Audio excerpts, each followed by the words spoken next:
사도신경으로 우리의 신앙을 하나님 앞에 고백합니다. 전능하사 천지를 만드신 하나님 아버지를 내가 믿사오며 그 외아들 우리 주 예수 그리스도를 믿사오니 이는 성령으로 잉태하사 동정녀 마리에게 나시고 본디오 빌라도에게 고난을 받으사 십자가에 못 박혀 죽으시고 장사한 지 사흘 만에 죽은 자 가운데서 다시 살아나시며 하늘에 오르사 전능하신 하나님 우편에 앉아 계시다가 저리로서 산자와 죽은 자를 심판하러 오시리라. 성령을 믿사오며 거룩한 공회와 성도가 서로 교통하는 것과 죄를 사하여 주시는 것과 몸이 다시 사는 것과 영원히 사는 것을 믿사옵나이다. 아멘. 오늘의 말씀 잠언 12장 1절에서 14절 말씀입니다. 훈계를 좋아하는 자는 지식을 좋아하거니와 징계를 싫어하는 자는 짐승과 같으니라. 선인은 여호와께 은총을 받으려니와 악을 꾀하는 자는 정죄하심을 받으리라. 사람이 악으로서 굳게 서지 못하거니와 의인의 뿌리는 움직이지 아니하느니라. 어진 여인은 그 지아비의 면류관이나 욕을 끼치는 여인은 그 지아비의 뼈가 썩음 같게 하느니라. 의인의 생각은 정직하여도 악인의 도모는 속임이니라. 악인의 말은 사람을 엿보아 피를 흘리자 하는 것이거니와 정직한 자의 입은 사람을 구원하느니라. 악인은 엎드러져서 소멸되려니와 의인의 집은 서 있으리라. 사람은 그 지혜대로 칭찬을 받으려니와 마음이 굽은 자는 멸시를 받으리라.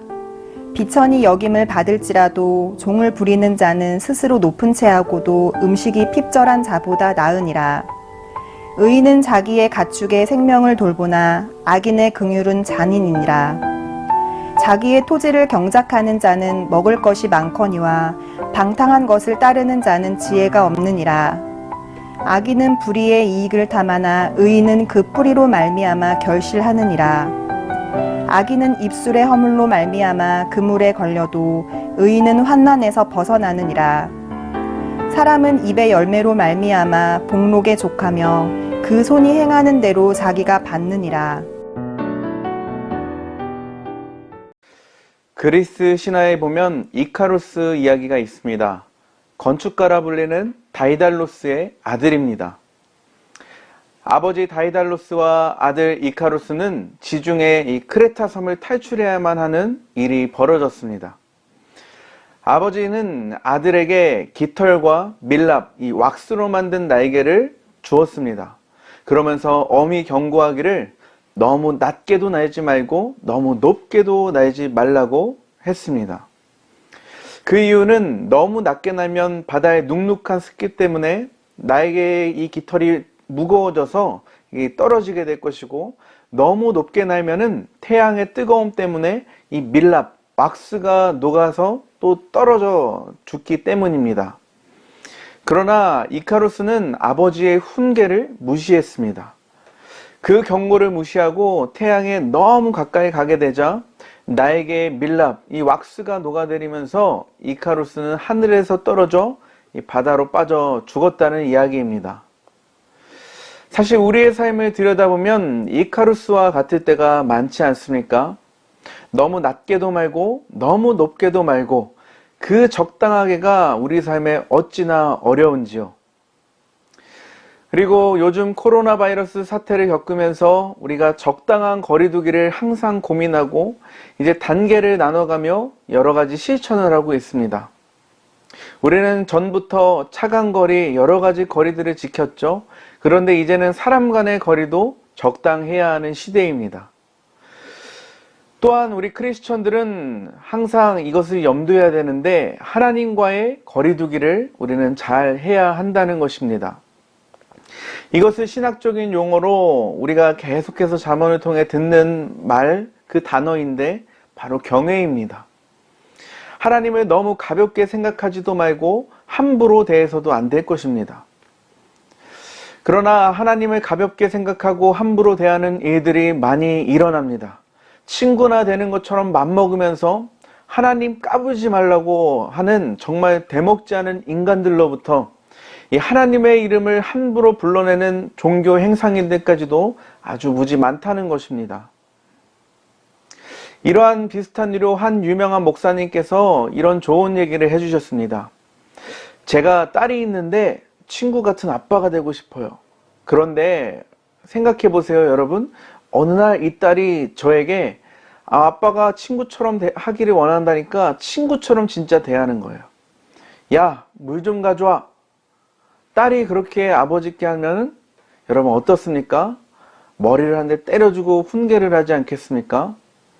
그러면서 그 유명한 목사님이 이어 말씀하시기를, 하늘아버지께서 우리에게 친구가 되고 싶다, 친구로 여기신다고 하는 말은 진짜 친구가 되는 것이 아니라 하나님을 또 이렇게 그만큼 하나님께서 우리를 친근하게 다가오기를 원하신다는 것이죠. 아버지가 자녀에게 다가가는 것처럼 말입니다. 그래서 우리가 진짜 친구처럼 돼버리는 것은 하나님을 존경하고 경외하는 것이 아니다라고 하셨습니다. 그렇습니다. 크리스천들이 가장 잘해야 될 것은 거리두기입니다. 이 거리두기에 실패한 이스라엘 백성들을 향해 아버지이자 주인이신 하나님께서 말라기 선지자를 통해 이렇게 엄히 경고하신 적이 있습니다. 내 이름을 멸시하는 제사장들아, 나 만군의 여호와가 너희에게 이르기를, 아들은 그 아버지를, 종은 그 주인을 공경하나니 내가 아버지인데 나를 공경함이 어디 있느냐? 내가 주인일진데 나를 두려워함이 어디 있느냐? 참 가슴에 찔리는 말씀이지 않습니까? 우리는 언제나 외모를 취하지 않으시고 이 우리의 마음의 중심을 보시는 하나님을 진심으로 모든 것을 다해 경외해야 할 것입니다. 다시 말해 우리는 거리두기를 적당히 잘 해야 된다는 것이죠. 우리가 사는 태양계를 여러분들은 배워서 잘 아실 것입니다. 요즘 밤에는 하늘을 보면 이 별들을 보기가 참 힘든데, 우리 태양계는 어떻게 되어 있습니까? 태양을 중심으로 8개의 큰 행성들이 있고 그 외에 셀 수 없는 수많은 소행성들이 있습니다. 그런데 놀랍게도 모두 정확하게 거리두기를 실천하고 있다는 사실입니다. 블록버스터 SF 영화를 보면 그런 소행성들이 지구를 부딪혀서 멸망되는 이 시나리오가 아주 설득력 있고 가능성 있어 보이지만 실제로 우리의 삶을 들여다보면 그 이야기는 그냥 허구에 불과하다는 것입니다.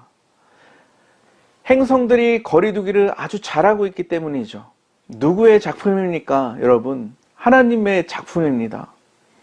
만약에 행성들이 거리두기를 안 했더라면 온 우주는 아주 혼란스러웠을 것이고 우리의 아주 작고 작은 행성인 이 지구는 이미 오래전에 사라져버렸을 것입니다.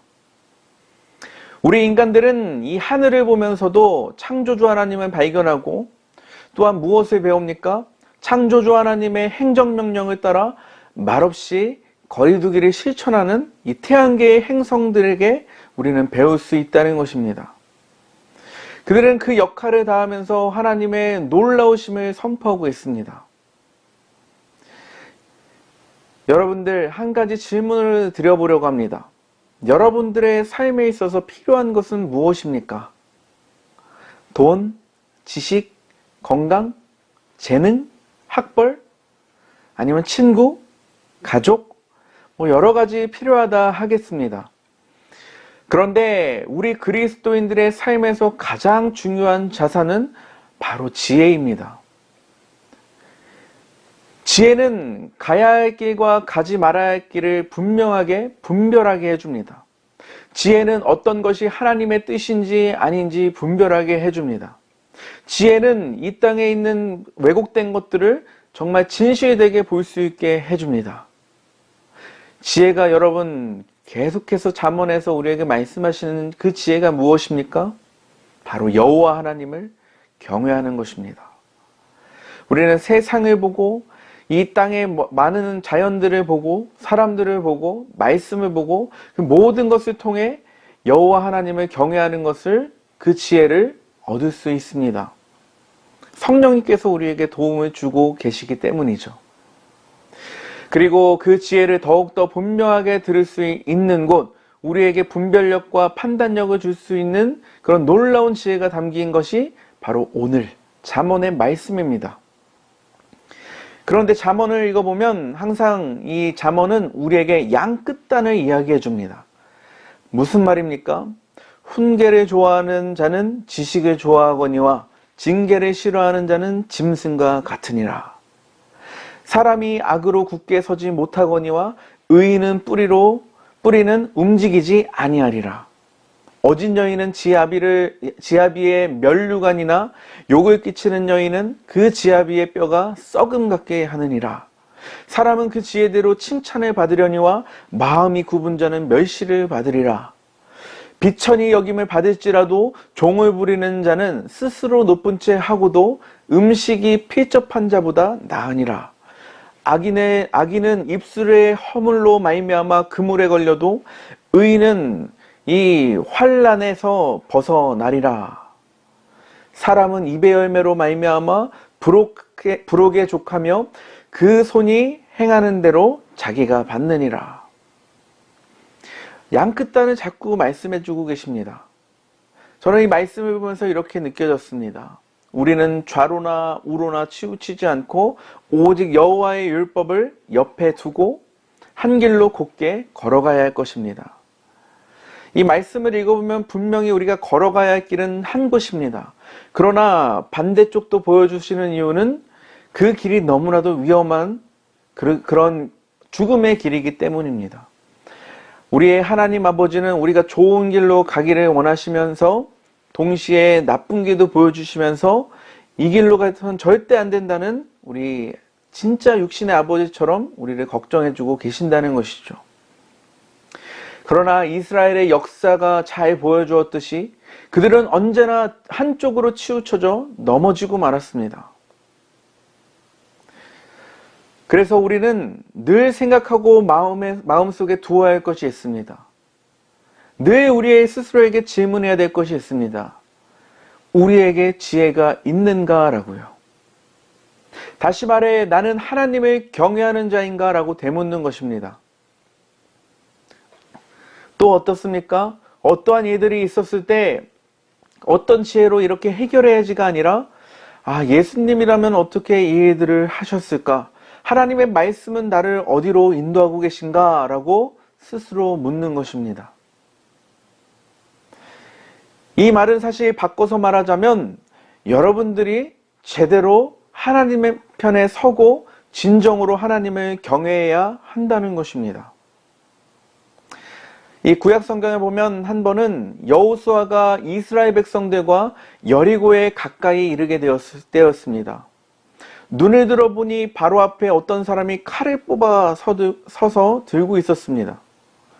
여호수아가 그를 보고 다가가 물었습니다. 너는 누구 편이냐? 우리 편이냐? 아니면 원수의 편이냐? 그러자 그 칼을 든 자가 말했습니다. 어느 편도 아니다. 나는 하나님의 군대 대장으로 지금 왔노라. 여리고를 하러 가는 길에 여러분들은 어떻게 준비하시겠습니까? 무엇을 생각하시겠습니까? 우선 전쟁이란 이 중요한 것이 있다면 저는 피하 식별을 하는 것입니다. 적이 누구인지 아군이 누구인지를 분명하게 구별하는 것이 중요합니다. 이것은 사회에서도 이 지혜가 있다고 말할 정도로 이 전쟁은 누가 내 편이고 누가 적의 편인지를 알아야 확실하게 방어도 하고 공격도 할 수 있기 때문입니다. 상식적인 일을 사실은 여호수아가 한 것입니다. 그러나 성경은 다른 말을 묻습니다. 성경은 우리에게 한번 이렇게 되묻는 것 같지 않습니까? 여호와의 군대 대장이 한 말은 우리에게 이렇게 마치 되묻는 것입니다. 너는 누구 편이냐? 여호수아는 그 말을 듣자 단번에 알았던 것 같습니다. 그가 바로 땅바닥에 엎드려 절하고 그에게 말했습니다. 내 주여, 이 종에게 무슨 말씀을 하시렵니까? 군대대장은 명령했습니다. 내 발에서 신을 벗으라. 내가 있는 곳은 거룩한 곳이니라. 여호수아가 그대로 행했다. 오늘 잠언 12장의 말씀에 극과 극으로 말씀하시는 이유가 여러분 무엇입니까? 너는 그 악한 길을 걸어가지 말고 좌로나 우로나 치우치지 말고 여호와 하나님만을 경외하고 섬기는 그 길로 취하지 말고 똑바로 올곧게 걸어가라는 것입니다. 물론 그 길은 쉽지 않을 것입니다. 그러나 성경은 크리스천이 어떤 상태이든지 계속해서 우리에게 신앙의 원리를 가르쳐주고 있습니다. 그리고 크리스천들은 우리의 삶의 그런 어떠함이 아니라 성경이 가르쳐주는 원리, 성령께서 우리를 인도하시는 그 원리를 가지고 우리의 삶을 만들어갑니다. 우리는 그렇게 되도록 해야 됩니다. 우리의 머릿속으로 이해되어지는 것이 아니라 모든 일에 하나님을 경외함으로 우리는 해야 할 것입니다. 학교에서 여러분이 이론을 배우고 실습을 해서 더욱 그 이론이 정교해지고 분명하게 이해되는 것처럼 성경이 가르치는 원리들이 이 신앙생활로 실습할수록 우리는 그 성경적인 원리들을 더욱 정교해지고 분명하게 알 수 있게 될 것입니다. 그리고 그것으로 끝나는 것이 아니라 우리를 주님의 길로 아주 우아하게 걸어가게 할 것입니다. 여러분들이 배우는 이 원리와 또한 신앙생활을 통해 실습한 경험들, 그것들을 아주 굳게 붙잡으십시오. 다른 것보다 그 말씀들을 붙잡고 살아가십시오. 여러분들의 아주 견고한 성체가 될 것이고, 여러분은 마귀의 공격에도 끄떡없는 난공불락의 이 철병 요새 안에 있게 되는 것입니다. 얼마나 복된 선물입니까? 이 성경은 길의 은유로 자주 말합니다. 우리는 마땅히 걸어가야 할 길을 차근차근 걸어가며 배워야 할 것입니다. 다시 말해, 우리는 적당한 거리두기, 곧 하나님을 경외하는 법, 하나님을 무시하지 않는 그런 신앙을 가져야 할 것이고, 성경이 주는 오늘 잠언의 말씀의 그런 신앙의 원리들을 우리가 듣고 배우고 그것대로 살아야 할 것입니다. 그렇게 사랑하는 성도 여러분, 그 길로 똑바로 걸어가십시오. 하나님의 말씀을 지키는 여러분들에게 하나님은 절대로 배신하지 않으십니다. 이 신앙의 원리들이 아주 몸에 자연스럽게 뵐 때까지, 나이가 들어도 아주 똑바로 걷고 우아하게 걷게 될 때까지 그 길을 신실하게 걸어가시기를 바랍니다. 오늘도 이 살아있는 말씀이 우리들의 삶의 소망이 되어지고 생명이 되시기를 주의 이름으로 축원합니다. 여러분들의 삶을 반드시 이 말씀이 깨끗하게 할 것이고 튼튼하게 할 것입니다. 하나님의 가르침과 말씀은 꿀같이 달고 바위같이 든든하며 바다같이 넓고 어머니의 품처럼 따스합니다. 그리고 때론 황소의 힘을 주어서 불굴의 용기로 이 난세를 돌파하게 할 것입니다. 이 말씀이 여러분들의 삶에 역사하시기를 축원합니다. 우리 함께 기도하겠습니다. 참 좋으신 하나님, 오늘도 저희들의 아버지 되신 하나님을 우리가 믿고 이렇게 새벽에 주님 앞에 나와 말씀을 듣고 기도합니다. 하나님, 오늘도 이런 지혜로운 말씀들을 저희들에게 들려주시니 감사합니다. 하나님, 무엇보다 우리가 바라보아야 할 것은 하나님인 줄 믿습니다. 그리고 또한 하나님을 경외하는 마음을 우리가 가져야 할 줄 믿습니다. 하나님과 우리는 우리가 하나님을 바라볼 때에 정말 가볍게 여기지 않는 이 믿음을 하나님 만들어 주시고, 또한 우리가 하나님을 떠나 살게 될 때면 우리를 꼭 붙잡아 주셔서 다시금 주님의 길로 걸어갈 수 있도록 우리를 인도하여 주시옵소서. 우리는 너무나도 연약합니다. 삶을 살아갈 때 힘든 것들이 참 많습니다. 그러나 주님의 말씀으로 인하여 우리의 삶이 거룩하여지고 튼튼해지기를 원합니다. 당신의 말씀으로 우리를 인도하여 주시고 함께하여 주시옵소서.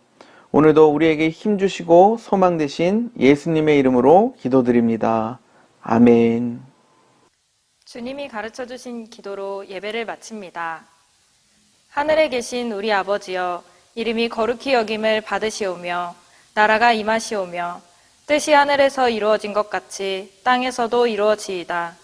오늘 우리에게 일용할 양식을 주시옵고 우리가 우리에게 죄 지은 자를 사하여 준 것 같이 우리 죄를 사하여 주시옵고 우리를 시험에 들게 하지 마시옵고 다만 악에서 구하시옵소서. 나라와 권세와 영광이 아버지께 영원히 있사옵나이다. 아멘.